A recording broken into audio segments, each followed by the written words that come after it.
दोस्तों, स्वागत है आपका मेरे YouTube चैनल बीएमएस ट्यूटोरियल में। फ्रेंड्स, आज हम आपके लिए लेके आए चरक संहिता के सूत्र स्थान का अध्याय 5, जिसका नाम है मात्राशीतीय अध्याय। और इसी अध्याय से शुरुआत होती है हमारे स्वास्थ्य चतुष्क की। हम पहले भेषज चतुष्क पढ़ के आ चुके हैं, अब हम पढ़ेंगे स्वास्थ्य चतुष्क का प्रथम अध्याय, जिसका नाम है मात्राशीतीय अध्याय। अब मात्रा से किस चीज के बारे में बात की गई है? यहाँ पे मात्रा से बात की गई है आहार की मात्रा के बारे में। तो यहाँ पे पहले हम पढ़ेंगे कि आहार की मात्रा, आहार के बारे में पढ़ेंगे हम, आहार किस प्रकार से ग्रहण करना चाहिए। फिर हम पढ़ेंगे स्वास्थ्य वृत्त के बारे में, जैसे कि अंजन, नस्य, तर्पण, इन सब के बारे में हम आगे पढ़ेंगे इस अध्याय में। ठीक है, तो सबसे पहले हम बात करते हैं आहार के बारे में। तो आहार की मात्रा क्या होनी चाहिए भाई, कैसी होनी चाहिए, इसमें ये बोला गया। तो आहार की मात्रा जो होती है वो किस पर निर्भर करती है? हमारी अग्नि पर।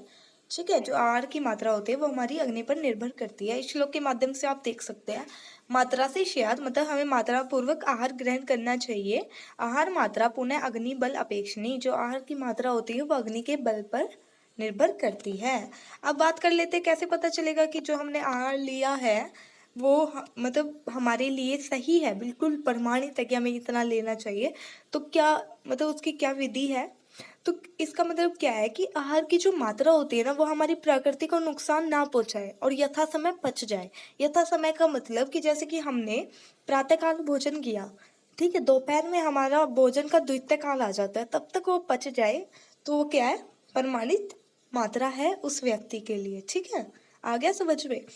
अब बात करते हैं कि जो आहार होता है वो लघु और गुरु भी होता है, तो क्या उनकी भी मात्रा ही निर्भर करती होगी? तो इसका आंसर है बिल्कुल। जो अगर आहार लघु है या गुरु है, मात्रा तो जरूर निर्भर करती है। ठीक है, क्यों करती है?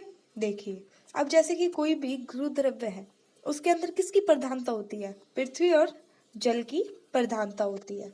ठीक है, और लघु आहार के अंदर क्या होती है? वायु और अग्नि की प्रधानता होती है। ठीक है, अगर देखा जाए जो हमारी अग्नि होती है वो कैसी होती है? लघु होती है। ठीक है, तो अगर देखा जाए जो हमारी अग्नि लघु होती है, तो अगर हम ज्यादा मात्रा में लघु आहार का सेवन कर लेंगे तो क्या होगा? वो अग्नि इतना उपद्रव पैदा नहीं करेगी, मतलब उपद्रव का मतलब कॉम्प्लिकेशंस ज्यादा क्रिएट नहीं होगी। लेकिन अगर हमने गुरु भोजन कर लिया, गलती से ज्यादा मात्रा में हमने भोजन कर लिया, तो उसमें क्या होता है? पृथ्वी और जल की प्रदाता होती है, और जल क्या होता है? अग्नि से बिल्कुल अपोजिट होता है, जिसके कारण क्या करेगा कि वो काफी सारे दोष उत्पन्न करेगा।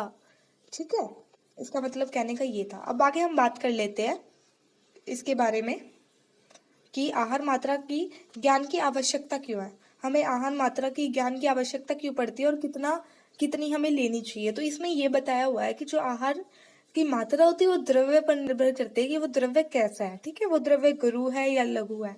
और अगर देखा जाए तो हमारा कुक्षी होता है, कुक्षी, तो उसके हमें 1/3 या 1/2 भाग लेने का उपदेश किया गया है। कौन से द्रव्य का? गुरु का। ठीक है, और लघु का क्या किया गया है? लघु के बारे में बस इतना कहा गया है कि लघु का भी हमें अति सोहित्य नहीं करना चाहिए। अति सोहित्य का मतलब अधिक मात्रा में लघु भोजन को सेवन नहीं करना चाहिए, क्योंकि उससे क्या होता है? हमारी जठराग्नि ठीक नहीं रहती है।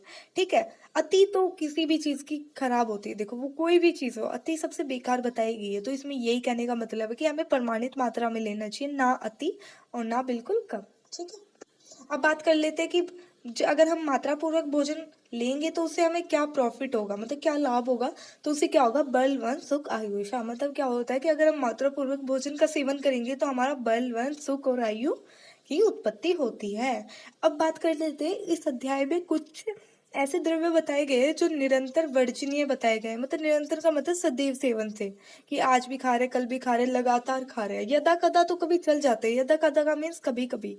ठीक है, लेकिन अगर हम इनका डेली सेवन करते हैं तो ये बिल्कुल ही खराब बताए गए हैं हमारी सेहत के लिए। ठीक है, हमारे शरीर में रोगों की उत्पत्ति करते हैं। तो कौन कौन से? वल्लूर, शुष्क शाक, कमलकंद, कृष पशु पक्षी का मांस, कुर्ची का किलाट, उड़द, मछली, भैंस, गाय, सुअर का मांस, इनका यदा कदा ही प्रयोग करना चाहिए।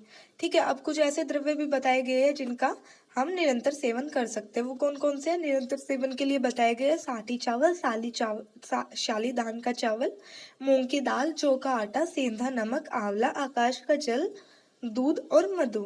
इन द्रव्यों का हम लगातार सेवन कर सकते हैं, मतलब सदैव भी कर सकते हैं। अब बात कर लेते हैं कि भाई आहार द्रव्यों का हम कैसे प्रयोग करें, उसका कोई सिद्धांत तो होगा। तो इसके बारे में एक व्यापक सिद्धांत बता रखा है कि हमें जो आहार द्रव्य हम डेली सेवन करते हैं ना, तो हमारा ना उससे स्वास्थ्य बना रहना चाहिए और रोगों की उत्पत्ति नहीं हो। ऐसा आहार द्रव्य हमारे बारे में बता रखा है कि हमें खाना चाहिए। हमें कौन सा आहार द्रव्य खाना चाहिए, जिससे हमारा स्वास्थ्य बिल्कुल उत्तम बना रहे और रोगों की बिल्कुल भी उत्पत्ति ना हो। अब हम आगे देखते हैं। आगे हम बात कर लेते हैं कि हमने आहार मात्रा के बारे में देख लिया कि आहार मात्रा में कितनी ग्रहण करनी चाहिए और कुक्षी के कितने भाग तक करनी चाहिए, क्या लाभ होगा, और अति मात्रा में कर लेंगे तो क्या दिक्कत होगी, और द्रव्य गुरु द्रव्य कितने खाने चाहिए, लघु, इन सब के बारे में। अब आहार मात्रा पूरी तरह से हमने देख लिया। अब हम बात कर लेते हैं स्वस्थवृत्त वर्णन का। बताओ हमें कैसी स्वस्थवृत्त दिनचर्या अपनानी चाहिए। अज्जन में क्या क्या करना चाहिए, धातु, धूमपान, नशे वगैरह का यहाँ पे वर्णन किया जाएगा। ठीक है। अब हम बात कर लेते हैं अज्जन की। तो अज्जन के कितने प्रकार के होते हैं, अज्जन 5 प्रकार के होते हैं। सौवीर अज्जन, रसाज्जन, श्रोतोअज्जन, पुष्पाज्जन और नीलांजन। ठीक है। देखो इसकी ये ट्रिक है, सुबह रोज सवेरे पुष्प नीलकंठ पर चढ़ते हैं। आप इसको ना इस ट्रिक से याद कर सकते हो। सुबह रोज सवेरे पुष्प नीलकंठ पर चढ़ते हैं।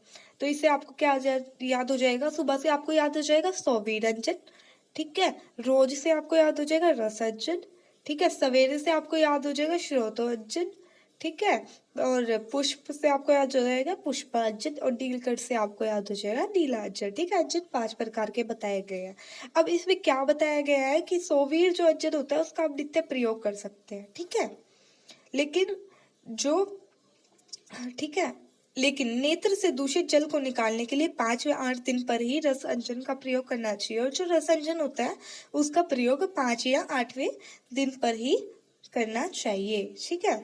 और इसमें क्या बता रखा है, अब देखिए जो हमारे तीक्ष्ण अंजन कौन से होते हैं, तीक्ष्ण अंजन वो होते हैं जो जिससे हमारी आंखों से जल निकलता है। ठीक है, जिनको डालने से, तो कई बार आपने देखी होगी, आप कई आई ड्रॉप डालते हो आंखों में तो उससे भी जल निकलता है, वो काफी तेज होती है। तो उनको क्या बताया गया है, तीक्ष्ण अंजन के बारे में ये बताया गया है कि हमें इनका दिन में प्रयोग नहीं करना चाहिए। वो क्यों नहीं करना चाहिए, उसके पीछे हमने कारण भी दिया है। अब देखो जो हमारे नेत्र होते हैं वो क्या होता है, तेज स्वरूप होता है, अग्नि का वास होता है हमारे नेत्र में।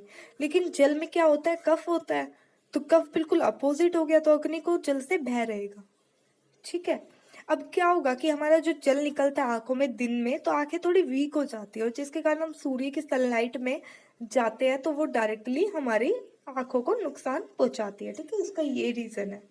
ठीक है। अब बात करेंगे अंजन के लाभ के बारे में। तो अंजन का प्रयोग करने से नेत्र नेत्र की रोशनी कभी कमजोर नहीं होती है, आंखें बिल्कुल स्वच्छ और साफ रहती है, और हमें बिल्कुल मोती की तरह, सामने बिल्कुल स्वच्छ मोती की तरह प्रतीत होता है। ठीक है।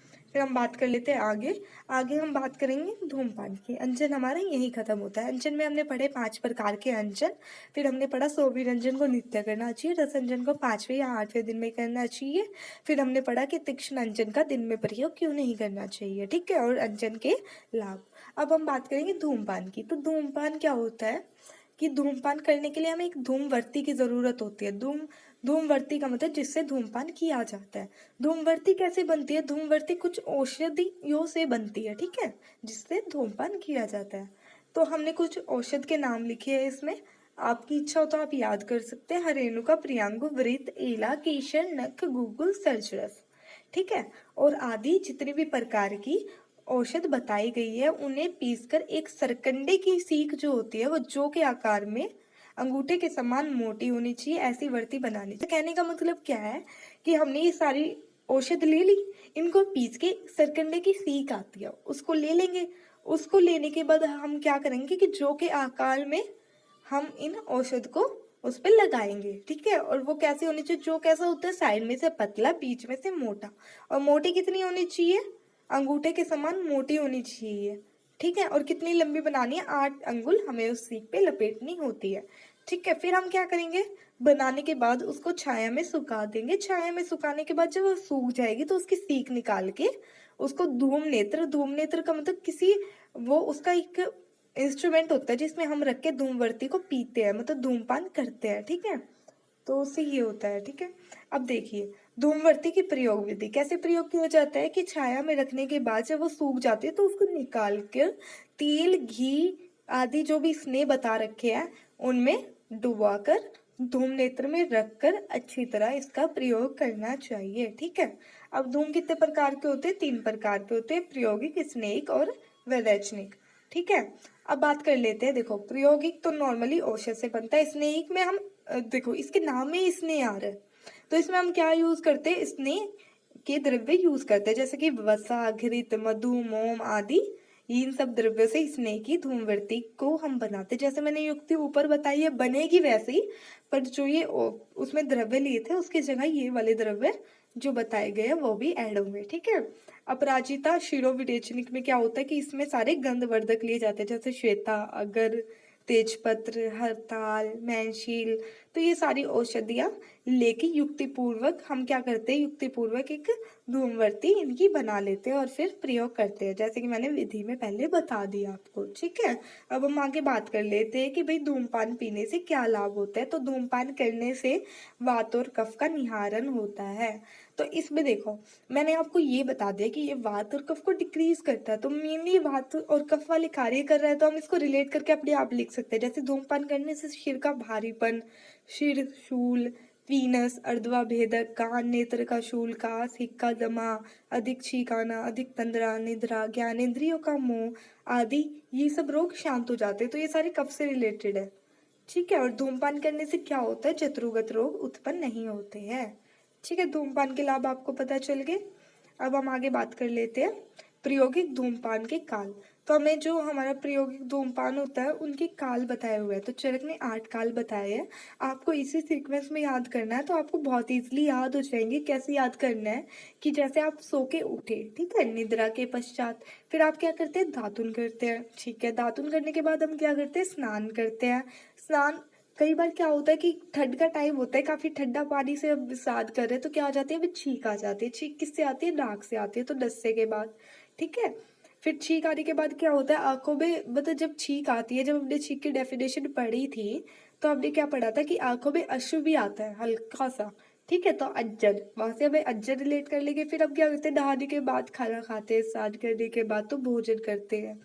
फिर क्या होता है? भोजन कई बार हमें, मतलब भोजन करने के बाद क्या होता है? अपच हो जाती है। ठीक है। तो वोमिटिंग टाइप लगा रहता है, तो वो क्या होता है? वमन के पश्चात। आपको आप इस सीक्वेंस में याद करोगे तो आपको ये सारे काल याद हो जाएंगे। निद्रा के पश्चात, दातुन के पश्चात, स्नान के पश्चात, छींक के पश्चात, नस्से के पश्चात, भोजन के पश्चात, वमन के पश्चात और अज्जर के पश्चात क्या करना चाहिए? धूमपान का प्रयोग करना चाहिए।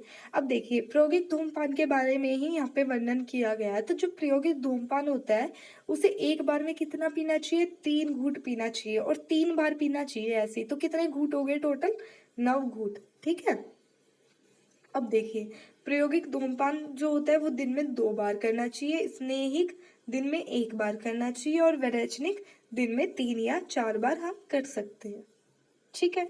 अब बात कर लेते हैं सम्यक धूमपान के लक्षण। हट, कंठे, इंद्रिय, शंख शुद्धि, लघुतव, शिरस, शबय। मतलब क्या करते हैं? हट का मतलब हृदय, कंठ, इंद्रिया की शुद्धि करते हैं और उनको हल्का करते हैं। लघुतव शिरस, सम और सिर को हल्का करते हैं।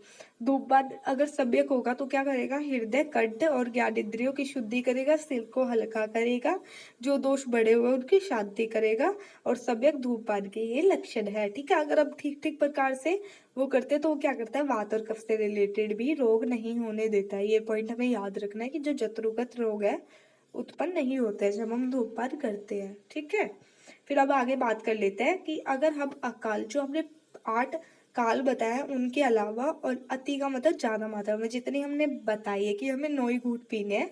ठीक है। प्रायोगिक के बताया है कि दिन में 1 ही बार करना है, वो दिन में, प्रायोगिक हमें दिन में 2 बार करना है, स्नेहिक हमें दिन में 1 बार करना है, और वैरेचनिक हमें दिन में 3 से 4 बार करना है, इससे ज्यादा नहीं करना है। ठीक है। तो उससे क्या क्या उपद्रव होते हैं, कौन कौन से कॉम्प्लिकेशंस क्रिएट होती है, तो कौन कौन से होते हैं? बांद्रिय मतलब वीगो का रुक जाना। ठीक है। फिर मूक तो मतलब बोलने में कठिनाई होना, मूकपन आ जाना।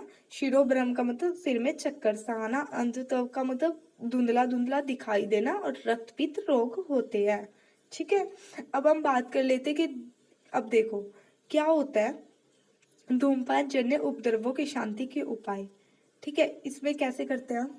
अब देखो इसके अंदर कॉम्प्लिकेशन क्रिएट हो गई। ठीक है, तो कैसे उनकी शांति करेंगे? यदि देखिए आप, अगर वायु प्रधान रूप से प्रकोपित हो, मतलब इसके कहने का मतलब ये है कि वायु तो ज्यादा मात्रा में प्रकोपित और पित्त जो वो बहुत कम मात्रा में, तो क्या करना चाहिए हमें? स्निग्ध द्रव्यों में जैसे घी का पान, नस्य, तर्पण, इनका प्रयोग करना चाहिए, स्नेही का करना चाहिए। ठीक है, वायु होगी तो, क्योंकि वायु क्या होती है? रुक्ष होती है। और अगर कफ और पित्त की प्रधानता हो तो रुक्ष द्रव्यों से सिद्ध किया घृत का पान, नस्य और रंजन का प्रयोग करना चाहिए। ठीक है, नस्य, अंजन, तर्पण, घृत का पान। उसमें क्या था? इसलिए था क्योंकि वायु थी और इसमें कफ है तो क्या होगा? रुक्ष होगा। ठीक है, और पित्त इसमें दोनों में अनुबद्ध रूप से, मतलब दोनों के साथ ही है। ठीक है, अब देखिए किन के लिए धूमपान नहीं बताया गया है। धूमपान के अयोग्य रोगी, मतलब कौन से ऐसे व्यक्ति हैं जो धूमपान नहीं कर सकते? विरेचन के बाद, बस्ती देने के बाद, रक्त पित्त रोग के बाद, विष से पीड़ित, आम दोष से पीड़ित, पित्तज रोग, क्षीण, उड़शत, दूध पीने के बाद, दही खाने के बाद, स्नेह पीने के बाद, गर्भिणी स्त्री में, मंदग्नि में, मूर्छा में, रात्रि जागरण के बाद, तिमिर रोग में, सिर में आघात होने के बाद, प्रेम आदि रोग में धूमपान नहीं करना चाहिए। अब इसको रिलेट कैसे कर सकते हैं? तो सबसे पहले आपको याद करने की संशोधन कर्म के बाद धूमपान नहीं करना चाहिए। तो उसमें आ गया विरेचन, बस्ती, ठीक है, स्नेह, स्नेह भी होता है ना, उससे पहले होता है। ठीक है, फिर आपको याद करना है कि पित्त में नहीं होता। ठीक है, पित्त रोगों में नहीं होना चाहिए। तो पित्त रोग कौन से हो गए? आम दोष, पित्तज रोग, ठीक है, मूर्छा, मंदग्नि, तो ये कितने हो गए? ये पित्त के हो गए। ठीक है, गर्भिणी स्त्री में तो मोस्टली मेडिसिन भी बहुत ज्यादा वो बताई जाती है कि ये नहीं देनी होती है, जैसे विष वगैरह नहीं बताए जाते हैं। ठीक है, दूध और दही पीने के बाद, ये आप याद रख सकते हैं। ठीक है, फिर उसके बाद सिर में आघात होने के बाद, रात्रि जागरण के बाद, और तिमिर रोग में। ठीक है, प्रेमे आदि रोग में धूमपान नहीं करना चाहिए। ये आपको इजीली याद हो जाएगा, आप इस वे से याद कर सकते हैं इजीली। अब हम आगे बात करते हैं धूमपान की विधि के बारे में।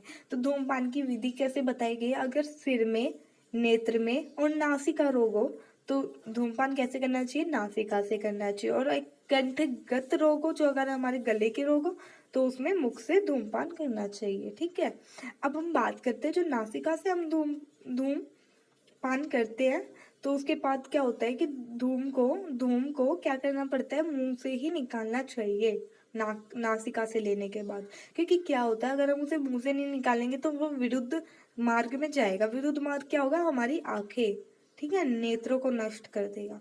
समझ आया? और तीसरी चीज ये बता रखी कि जो नासिका का एक छिद्र होता है उसको बंद कर 3 बार पीने के बाद मुख से निकालना चाहिए। ठीक है, ये चीज बता रखी इसमें धूमपान विधि में। अब हम बात कर लेते हैं कि धूम नेत्र का परिणाम। धूम नेत्र क्या होता है कि धूम नेत्र मैंने क्या बताया था कि जिसमें हम धूमवर्ती को रख के धूमपान करते हैं। ठीक है, अब धूम नेत्र में क्या होता है कि प्रायोगिक जो होता है, प्रायोगिक में कितना होना चाहिए? 36 अंगुल, स्नेहिक धूमपान में 32 अंगुल और वैरेचनिक में 24 अंगुल लेना चाहिए। ठीक है, धूमनेत्र। अब धूमनेत्र कैसा होना चाहिए? कोमल होना चाहिए, उसके 3 कोश होने चाहिए, ऐसे 3, ऐसे।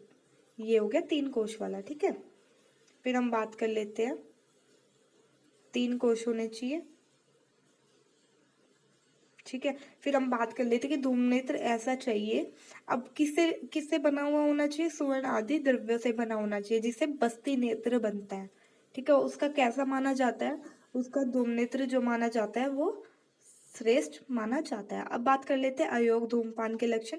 अयोग का मतलब बहुत कम मात्रा में धूमपान हुआ तो कैसे हमें पता चलेगा?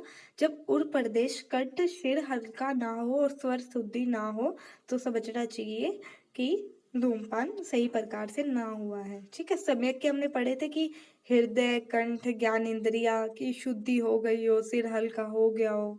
ठीक है, तो हमें समझना चाहिए कि धूमपान अच्छी तरह हुआ है। अयोग के हमने समझ लिए। ठीक है, अब हम आगे बात कर लेते हैं। अब हम आगे बात करेंगे, आज के लिए इतना ही। कल हम बात करेंगे नस्से की, और नस्से के बाद हम बात करेंगे इसके बचे हुए चैप्टर्स की। जितना हमारा ये सेकंड पार्ट में वो हम सारा कवर करेंगे। अगर आपको ये नोट्स चाहिए तो आप टेलीग्राम से जाके ले सकते हैं, लिंक मैंने डिस्क्रिप्शन में दे दिया। वीडियो पसंद आए तो लाइक जरूर कर दे और सब्सक्राइब जरूर कर दे। धन्यवाद।